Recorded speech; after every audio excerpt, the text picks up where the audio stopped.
गुजरातमध्ये आढळलेल्या चांदीपुरा विषाणूमुळे मुंबई महापालिका अलर्टवर. महापालिकेनेही उचलली खबरदारीची पावलं. संभाव्य रुग्णांवर तातडीने उपचार करता यावेत यासाठी कस्तुरबा रुग्णालयामध्ये 10 खाटांचं स्वतंत्र विलगीकरण कक्ष उभारण्याचा निर्णय. उद्या मुंबई उपनगरीय रेल्वे मार्गावरील मध्य रेल्वे आणि हार्बर मार्गावर मेगाब्लॉक असणार. मध्य रेल्वेवरील माटुंगा मुलुंड स्थानकादरम्यान अप आणि डाऊन धीम्या मार्गावर, तर हार्बरवर सीएसएमटी चुनाभट्टी वांद्रे स्थानकादरम्यान अप आणि डाऊन मार्गावर देखभाल दुरुस्तीसाठी मेगाब्लॉक घेण्यात येणार. बीडीडी वासियांच्या घरभाडे दरामध्ये वाढ. ऑगस्टपासून दरमहा 30,000 रुपये भाडं. बीडीडीमधील रहिवाशांच्या तात्पुरत्या स्थलांतरासाठी दरमहा 25,000 रुपये घरभाडं दिलं जात होतं. आता 30,000 भाडं मिळणार. माढाच्या मुंबईतील 2,640 घरांच्या सोडतीमधील घर न मिळालेल्यांना अनामत रक्कम परत मिळणार. सोमवारपासून अनामत रक्कम जमा होण्यास सुरुवात होणार. तिसऱ्या मुंबईच्या नियोजित विकासासाठी 324 चौरस किलोमीटर क्षेत्राचा सर्वसमावेशक मास्टर प्लॅन. सिंगापूरची Mapletree company Raigad Pen growth सेंटरमध्ये सुमारे $1.1 अब्ज डॉलर्सची गुंतवणूक करणार. मुख्यमंत्री फडणवीस यांच्या उपस्थितीमध्ये सामंजस्य करार. टाटा इन्स्टिट्यूट ऑफ सोशल सायन्सेसमधील कार्यक्रमादरम्यान वादग्रस्त घोषणा दिल्या. 2 विद्यार्थ्यांना अटकपूर्व जामीन नाकारला. उमर खालिद आणि शर्जील इमाम यांच्या समर्थनार्थ घोषणाबाजी केल्याचा आरोप. भाजपा नगरसेवक आकाश पुरोहित यांना हायकोर्टाचा जामीन. बेस्ट भवन इथे वीज बिलवाढीच्या विरोधातील आंदोलनामध्ये गुन्हा दाखल झाला होता. 50,000 रुपयांच्या पीआर बॉन्डवर हायकोर्टानं जामीन मंजूर केला. भामट्याने प्रवाशाला 10 रुपयांचा फलाट तिकीट चक्क 510 रुपयाला विकल्याची घटना उघडकीस. कल्याण स्थानकामध्ये उघडकीस आला प्रकार. भामट्यानं तिकिटावरील 10 आकड्याच्या अलीकडे 5 हा अंक लिहून फसवलं. अतुल अडलिंगे या भामट्याला अटक. विलेपार्ले पश्चिमेतील अभिजित रेसिडेन्शियल इमारतीमध्ये 1 ऑगस्टला वॉचमन मोहन यादव यांची हत्या. जुहू पोलिसांनी हत्येचा छडा लावत 5 आरोपींना अटक केली. व्यावसायिकाकडे काम करणारा स्वयंपाकी जोगेश्वर मलिक कटाचा मास्टरमाइंड.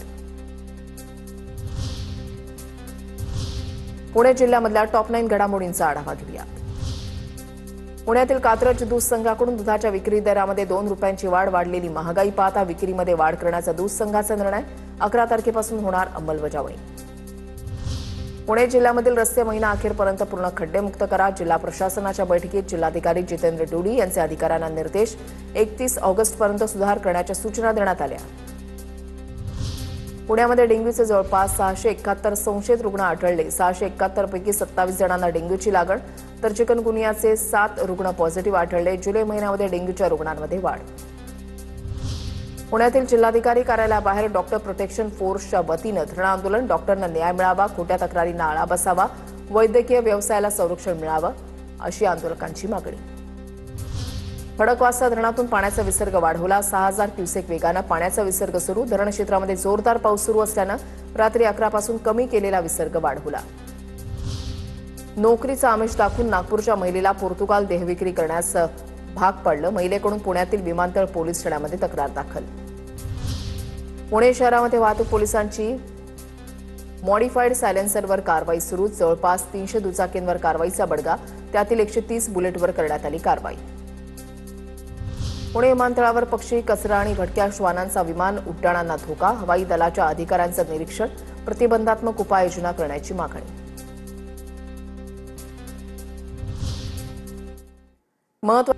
नंदुरबारमध्ये अल्पवयीन मुलांसह तरुणांचं लैंगिक शोषण. 40 अल्पवयीन मुलांसह तरुणांवर अत्याचार झाल्याचा प्रकार. 200 पेक्षा अधिक व्हिडिओ असल्याचा पोलिसांना अंदाज. अश्लील व्हिडिओ काढून ब्लॅकमेल करत असल्याचा केल्याचा आरोप. तरुणाच्या विरोधात पॉक्सो अंतर्गत गुन्हा दाखल. परभणीच्या जिंतूर तालुक्यामध्ये मोटारसायकल आणि 2 लाख रुपयांच्या मागणीसाठी विवाहितेचा छळ केल्याची घटना. उपाशी ठेवून शारीरिक आणि मानसिक त्रास दिल्याचा आरोप. पीडितेच्या तक्रारीवरून पती, सासू, सासरे आणि दीर अशा 4घांच्या विरोधात जिंतूर पोलीस ठाण्यामध्ये गुन्हा दाखल. भंडाऱ्यामध्ये 7,000ची लाच घेताना महिला ग्रामसेवक एसीबीच्या जाळ्यात. पोल्ट्री फार्मच्या एनओसीसाठी मागितली होती लाच. रंजू अंबादे असं महिला ग्रामसेवकाचं नाव. भंडाऱ्यामधील मोहरणा ग्रामपंचायतीमध्ये घडला प्रकार.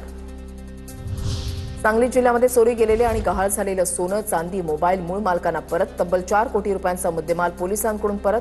134 तोळं सोनं, 40 किलो चांदी, 283 मोबाईल, 1,430 किलो बेदाणा आणि रोकड मूळ मालकांकडे सुपूर्द. समुद्रकिनाऱ्यावर स्टंट करताना भरतीमध्ये अडकलेली पर्यटकांची कार जेसीबीच्या मदतीनं बाहेर काढली. रत्नागिरी तालुक्यामधल्या नेवरे काजीरभाटी समुद्रकिनाऱ्यावरची घटना.